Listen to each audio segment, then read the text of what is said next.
अमित तिवारी अपहर।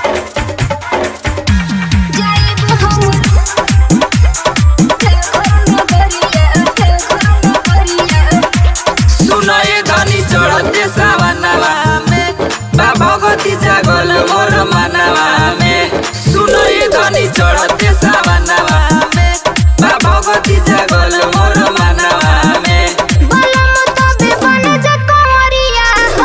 चलल जाई देवघर नगरिया हो बलम एगो किने दी सोरिया हो जाइबो हम देवघर नगरिया हो।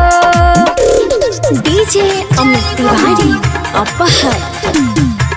जाइबो हम प्रीति तैयारिया कलो हो जितेंद्र मोर संग चलो हो।